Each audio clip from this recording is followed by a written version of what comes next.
কোনো কার্বন রোধকের রোধ 10⁶ ওহম হলে 3 নম্বর বর্ণটি কি হবে? তাহলে কার্বন রোধকের রোধ নির্ণয়ের সূত্র অনুযায়ী আর ইকুয়াল টু আমরা লিখতেই পারি 10 × 10⁵। কালার কোডের 5 নম্বরে কে আছে? কালার কোডের 5 নম্বরে সবুজ আছে, সুতরাং কার্বন রোধকের তৃতীয় বর্ণটি হচ্ছে সবুজ। পরের প্রশ্নে 3 প্রশ্নটা যেটা বলা আছে, এইটা রোধ বিশিষ্ট একটি তারকে বৃত্তাকারে বাঁকানো হলো, এবি ব্যাস বরাবর কার্যকর রোধ নির্ণয় করো। এরকম একটা তার বৃত্তাকারে বাঁকিয়ে দিলে ব্যাস বরাবর, এটা এ বিন্দু এটা বি বিন্দু হলে এই দুটো বিন্দুর মধ্যে তুল্য রোধ বার করতে হবে। মোট রোধ 8 ওহম। তাহলে ওপরে যেহেতু সুষমতার উপাদানটাও এক, তাহলে ওপরের রোধটা কত হবে? 4 ওহম। সমান ভাগে ভাগ হবে, আর নিচেরটাও 4 ওহম। তুল্য রোধ 1/R সমান 1/4 যুক্ত 1/4 সমান 2/4, মানে 1/2। R ইজিক্যাল টু পাবো 2 ওহম। 8R যদি বলি তাহলে ফর্মুলাটা আসবে 8 ওহম হলে 2 ওহম, রোধটা আমি 8R বলেছি, অতএব সেক্ষেত্রে তুল্য রোধ হবে 2R। একটি হুইস্টন ব্রিজের 4টে বাহু যথাক্রমে 1, 3, 2, 6 এবং গ্যালোমিটারের রোধ 1000 ওহম সমবায়ের তুল্য রোধ চেয়েছে। হুইস্টন ব্রিজ সার্কিট মানে এটা।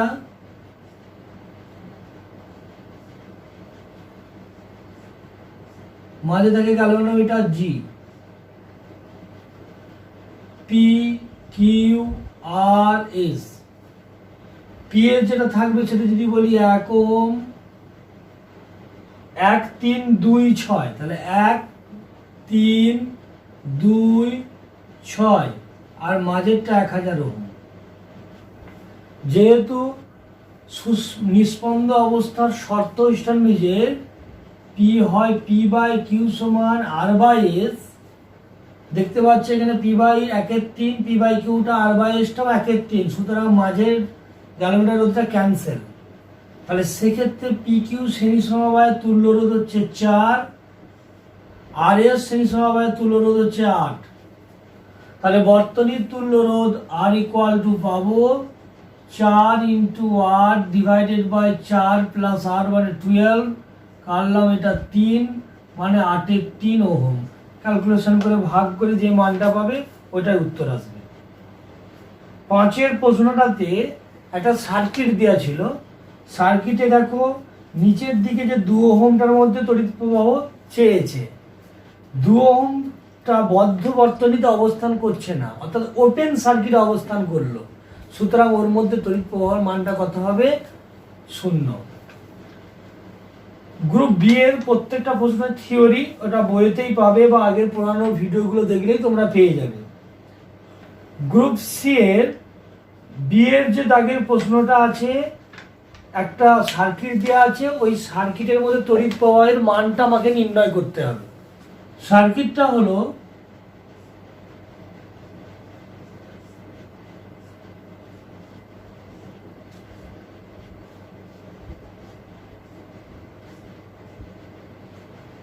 এটা এ বিন্দু, এটা বি বিন্দু, প্রত্যেকটি রোধ 4 ওহম করে হলে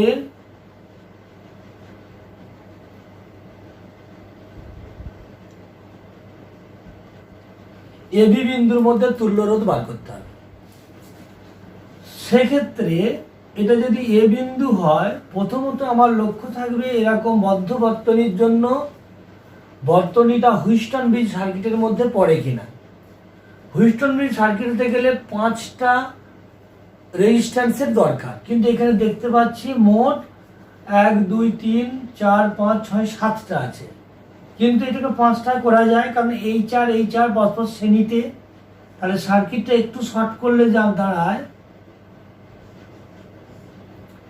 এটা 4 ওহম, এই দুটো শ্রেণীতে মানে 8 ওহম, মাঝেরটা 4 ওহম, এই দুটো আবার শ্রেণীতে মানে 8 ওহম, আর এটাও কত পেয়ে গেলে, এটাও 4 ওহম। এটা এ বিন্দু, এটা বি বিন্দু। তাহলে এই যে 5টা রোধ হচ্ছে, এক্ষেত্রে পি মিনস এটা, কিউ এটা, আর এটা, এস এটা। হুইটস্টোন ব্রিজ সার্কিটের নিস্পন্দ অবস্থার শর্ততে আমরা জানি পি বাই কিউ সমান আর বাই এস হলে মাঝের রোধটা ক্যান্সেল হয়।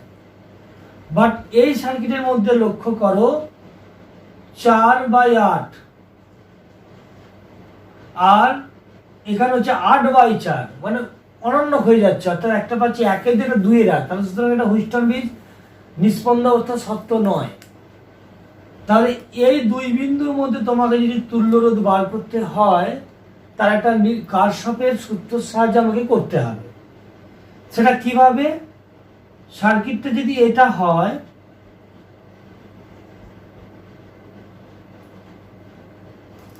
আমি এ ও বি বিন্দুর মধ্যে একটা তড়িৎ কোষ অর্থাৎ ব্যাটারিকে যুক্ত করলাম, যেটা তড়িৎ চালক বল ই। এ থেকে বর্তনীতে যে কারেন্টটা যায় তার তড়িৎ প্রবাহ মাত্রা আই। তাহলে এই আইটা দুটো সার্কিটের মধ্যে সমান ভাগে ভাগ হচ্ছে, মানে এই দিক এই দিকের মধ্যে দুটো শাখা। ধরলাম এই 4 ওহমের মধ্যে প্রবাহটা I1 হলো, তাহলে এই 8 ওহমের মধ্যে কত যাবে? I মাইনাস I1, এর রেস্টটা বাকিটা। এই বিন্দুতে যেটা আসছে সেই বিন্দুটা দিয়ে নিচের দিকে নামলো, I1 এসেছে, নিচের দিকে যেটা নামছে সেটা বলে দিলাম I2। তাহলে এই পর্যন্ত এসেছে I1, নিচের দিকে I2 নেমে যাবে, বাকি রেখে দিয়ে যাবে, সেটা কত? I1 minus I2।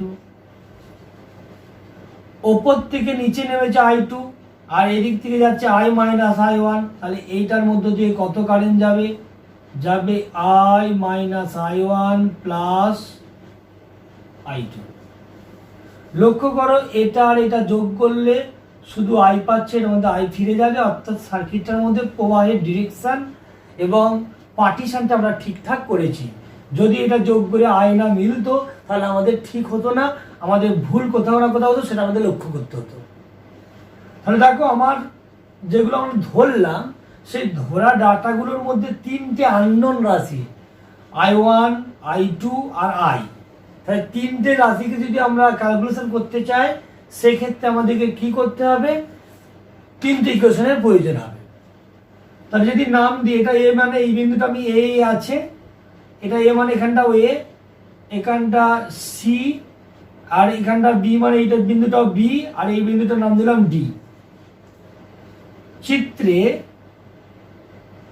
A C D A বদ্ধ লুপে কেভিএল হতে কি পাওয়া যাচ্ছে? এটাও এটা ঘড়ির কাঁটার দিকে, তার মানে 4 ইন্টু I1। এইটাও ক্লকওয়াইজ, তাহলে প্লাস 4 ইন্টু I2, তাই পজিটিভ। এইটা দেখো উল্টো দিকে ঘড়ির কাঁটা, তাহলে অ্যান্টি ক্লকওয়াইজ, তাহলে মাইনাস 8 ইন্টু পাচ্ছ I মাইনাস I1। এই লুপের মধ্যে কোনো রকম কোষ নেই, তড়িৎ কোষ, তাই ইকুয়াল টু 0। তাহলে প্রথম সমীকরণটা আমরা পেলাম 4I1 আর এখান থেকে 8I1, তার মানে 12I1 plus 4I2 minus 8I, তাহলে ওই দিকে পাঠিয়ে দিলে এইটাই হলো।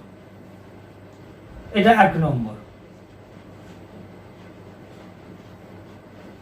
দ্বিতীয় লুপটা এইটা বললাম সি বি ডি সি, তাহলে সি বি ডি সি বদ্ধ লুপে কেভিএল হতে কত পাওয়া যাচ্ছে? সেক্ষেত্রে দেখো এটাও ক্লকওয়াইজ, তাহলে 8 ইন্টু I1 মাইনাস I2। এই ক্ষেত্রে I2টা অ্যান্টি ক্লকওয়াইজ, তাহলে মাইনাস 4 ইন্টু I2। এইটাও অ্যান্টি ক্লকওয়াইজ, তাহলে এটাও minus 4 into I minus I1 plus I2 equal to 0। এটাকে যদি আমরা ক্যালকুলেশন করি কি পাবো? 8I1 এইখানে পাচ্ছ 4, আর এখানে মাইনাস আছে, তার মানে মাইনাস 12 প্লাস 12I1 I2টা এখানে একটা 8I2, এখানে 4I2, এখানে 4I2, মানে -16I2। এখানে পাচ্ছ 4I মাইনাস, সেটা ওইদিকে গেলে শুধুমাত্র আমরা পেয়ে গেলাম 4I। দুটো ইকুয়েশন হলো 3 নম্বর ইকুয়েশন। 3 নম্বর ইকুয়েশনটা কোনটা? এইভাবে গিয়ে এই দিক দিয়ে নিচের দিক দিয়ে গিয়ে এইটা নিয়ে আসলাম বদ্ধলুপ। তুমি এইখান থেকে ওপর দিক দিয়ে যেতে পারো, মানে এই শাখাটাও নিতে পারো। আর আমি বললাম আবার এ ডি বি ই এ, মানে এই শাখাটা এইভাবে গিয়ে নিচের দিক দিয়ে এইভাবে আসলে বদ্ধ লুপে KVL হতে পাচ্ছি কত? 8 × I - I1 plus 4 × I - I1 plus I2, আর কোনো কারেন্ট নেই, ইকুয়াল টু, এটা ঘড়ির কাঁটার দিকে কারেন্ট দেয় E। তাহলে এখানে একটা সমীকরণ পেলাম। 1 আর 2 সমীকরণকে আমরা সলভ করব। I1 I2 বের করে নেওয়ার পর এই সমীকরণে I1 I2 জায়গায় মানটা বসাবো।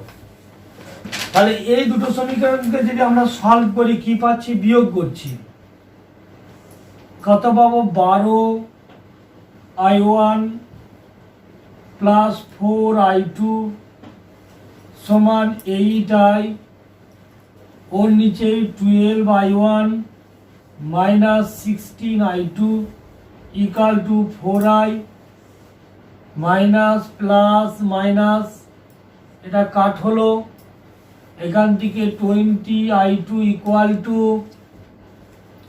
4I, I2 is equal two 1/5I।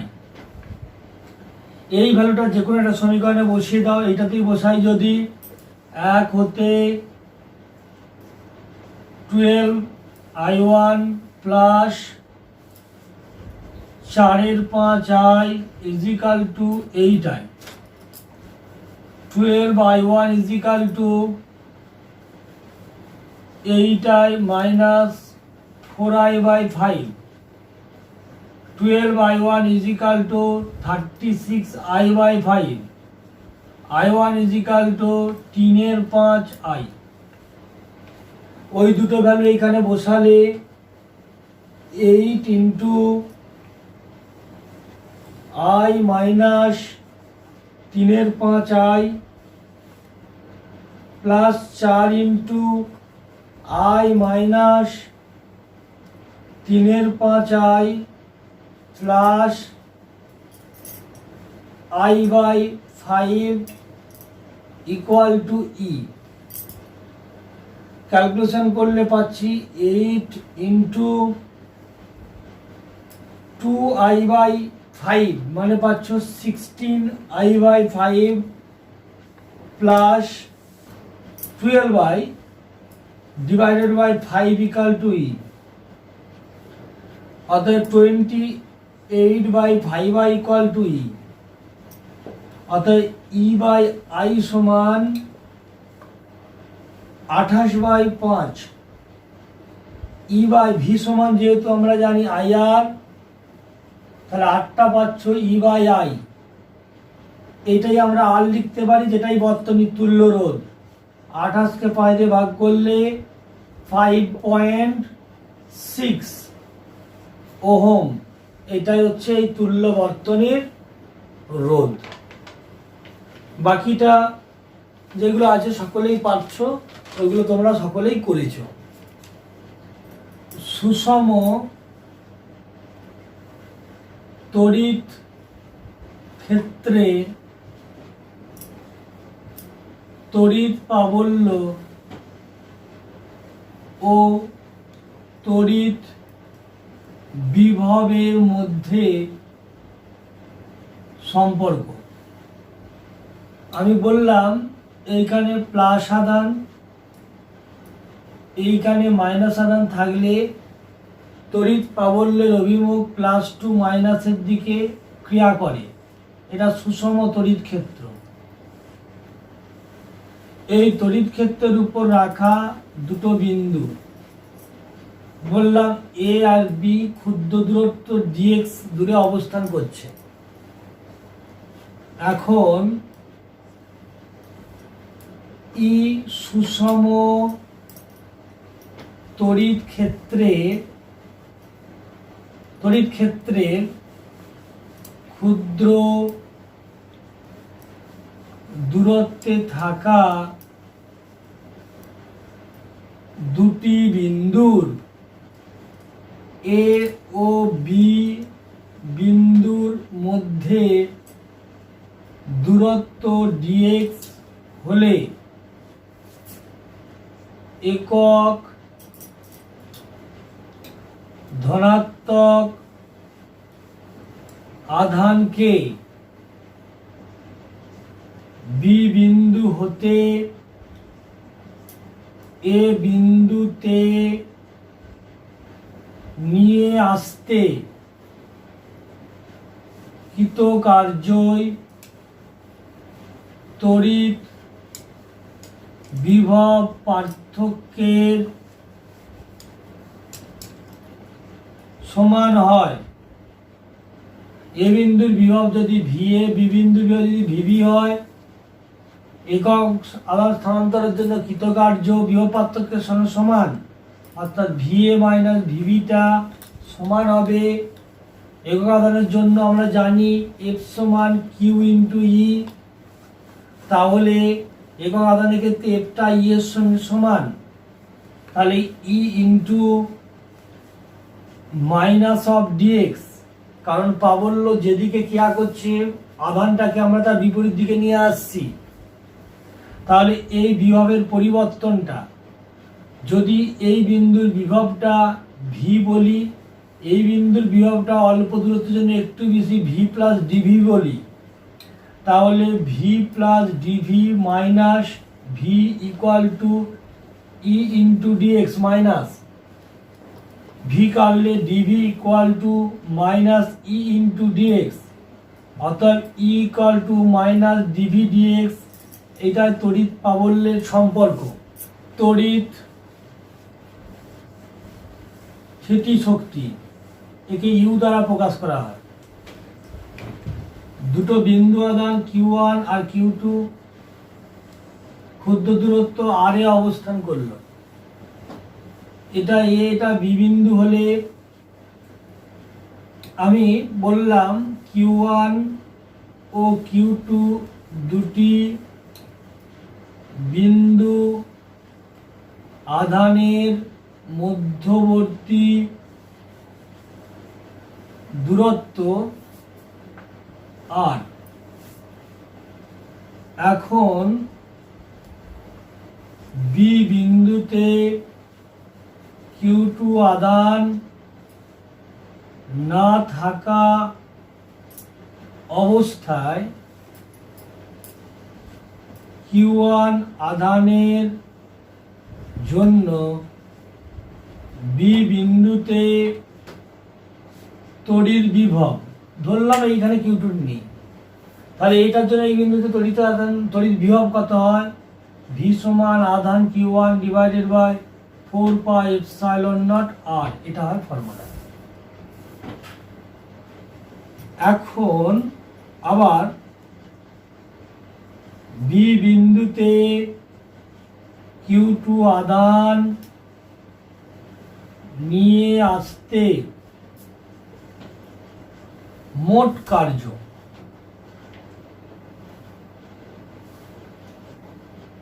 কার্যই স্থিতিশক্তির সমান হয়। অতএব ইউ সমান স্থিতিশক্তি, যেহেতু কার্য সমান আমরা জানি কি V সমান W বাই কিউ, তা W সমান হয় V ইন্টু কিউ। পাতলাদানকে নিয়ে আসছি Q2, তাহলে Q2 ইন্টু ওই বিন্দুর বিভবটা যেহেতু V, তাহলে এটা বসিয়ে দিলাম Q1 divided by 4 pi epsilon naught R, তাহলে ইউ সমান Q1 Q2 divided by 4 pi epsilon naught R, এটাই তোমার স্থিতিশক্তির রাশিমালা। এটার জন্য অঙ্ক কিরকম থাকে বললাম, এরকম একটা ত্রিভুজ, তিনটে কর্নারে তিনটে বিন্দু এ বি সি। এ বিন্দুতে একটা আধান আছে 1 × 10⁻⁻6 কুলাম, এখানে আছে -20 × 10⁻⁻6 কুলাম, এখানে আছে 10 × 10⁻⁻6 কুলাম। দিয়ে বলল এই তিনটে আধানের জন্য সংস্থাটির মোট স্থিতিশক্তির মান কত। তোমাকে কিভাবে করতে হবে, সব বিন্দুগুলোর জন্য বের করতে হবে। আর প্রত্যেকটা বাহুর দৈর্ঘ্য সমবাহু ত্রিভুজ যদি হয়, বলে দিলাম 2 মিটার বলেছে। ফর্মুলা, প্রথমে এবি বাহুর জন্য পাবো স্থিতিশক্তি যদি U1 বলি, Q1 Q2 মানে পাচ্ছ তুমি 1 × 10⁻⁻6 গুণিত 20 × 10⁻⁻6 নয়, মাইনাস করি কারণ স্থিতিশক্তিটা স্কেলার আছে, এটা মাইনাস আগে চলে আসলো, ডিভাইডেড বাই 4πε0 আছে, ওপরে বসবে 9 × 10⁹, আর ডিভাইড বাই আর এর মানটা 2, এটা ক্যালকুলেশন করে একটা মান পাবো। অনুরূপ বিসি বাহুর জন্য তোমার বার করতে হবে U2 সমান, সেটা পাবো কত, বিসি বাহুর জন্য এটা মাইনাস এটা প্লাস, তার মানে মাইনাসে যাচ্ছে, -20 × 10 × 10⁻⁻12 × 9 × 10⁹ ডিভাইডেড বাই আবার 2, মাইনাসেই বেরোলো। একই রকম ভাবে এসি দুটো বিন্দু এ এবং সি বিন্দু দুটো বিন্দু আধানের জন্য U3টা কত পাবে, এই দুটোই প্লাস যেহেতু, তাহলে এটা 10 × 10⁻⁻12 × 9 × 10⁹ ডিভাইডেড বাই কত 2, তিনটে যোগ করে নেবো, ক্যালকুলেশন করার পর যেটা পাবো সেটাই হবে টোটাল স্থিতিশক্তির মান। স্কেলার রাশি যেহেতু, প্লাস থাকলে প্লাস দিয়ে আধান, মাইনাস থাকলে মাইনাস দিয়ে আধান দিয়ে তোমাকে অ্যাডিশন করে ক্যালকুলেশনটা করে নিতে হবে। সমবিভব তল,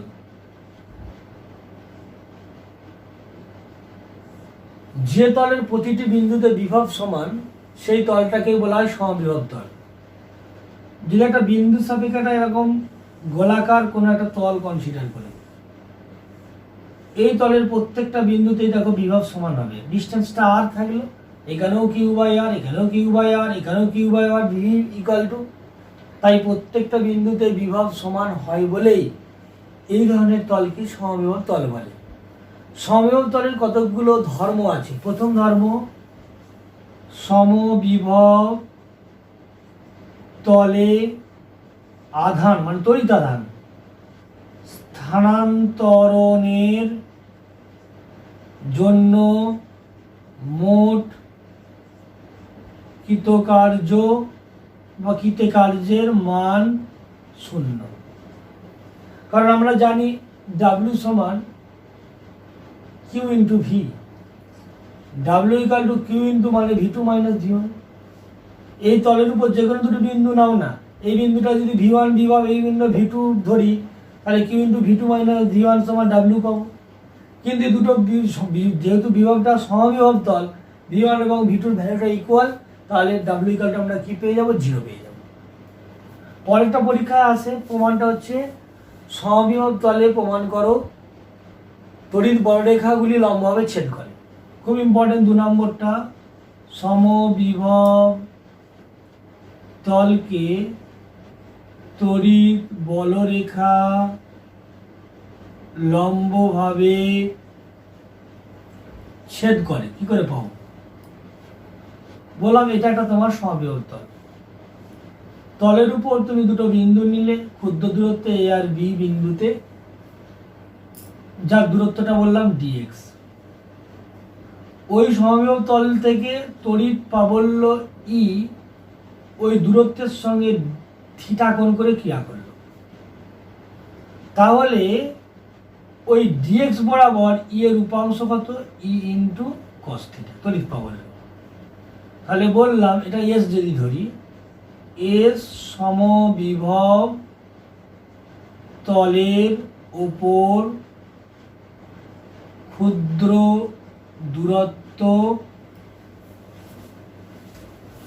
dx এর সহিত থিটা কোণে তড়িৎ প্রাবল্য ই ক্রিয়া করলে একক ধনাত্মক আধান স্থানান্তরণের